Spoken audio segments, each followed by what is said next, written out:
Hi, I'm Bill Turley from Turley Redmond Rosaco. I wanted to say a word or two today about workers' compensation and insurance fraud, a matter which the Workers' Comp Board takes very seriously.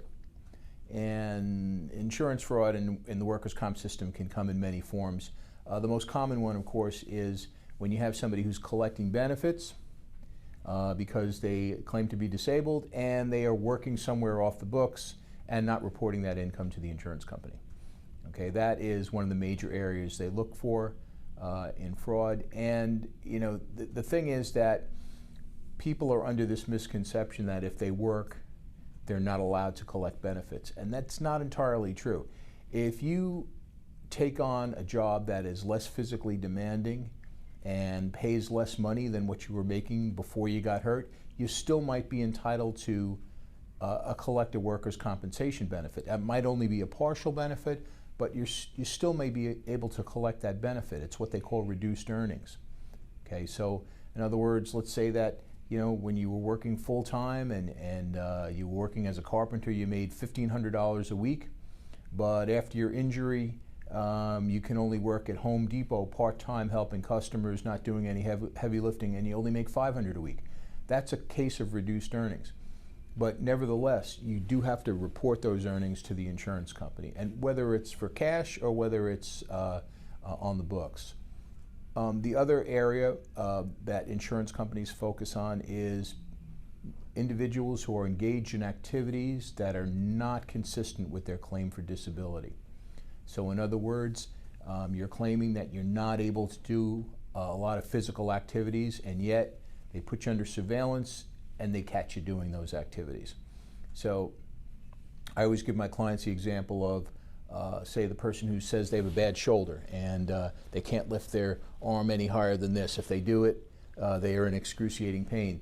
So the person's out on workers' comp and they're claiming this shoulder injury, and they put them under surveillance and they follow the guy to the local golf course. And he's down there in the driving range and he's swinging the club like Phil Mickelson.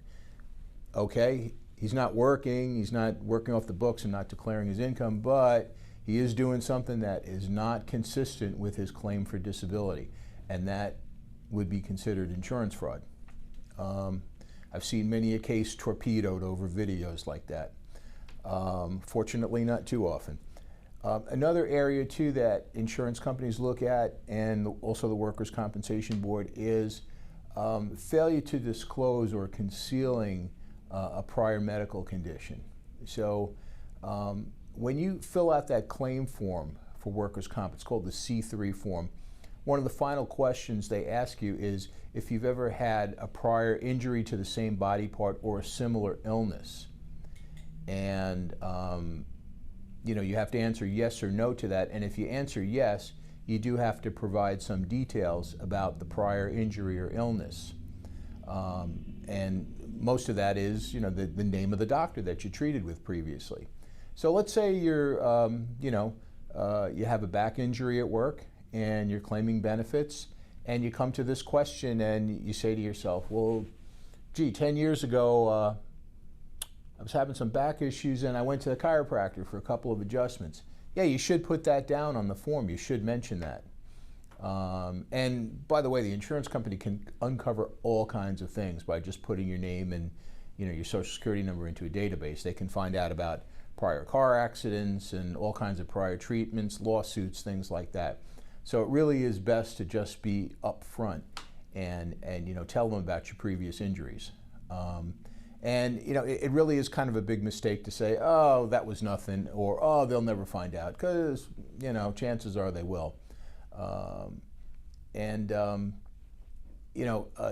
are ways that sometimes you can maybe neglect to talk about something or mention something that was maybe minor, but it is kind of hard to backpedal on that and say, oh, I forgot. Yeah, I do remember I went to see a chiropractor 10 years ago or whatever.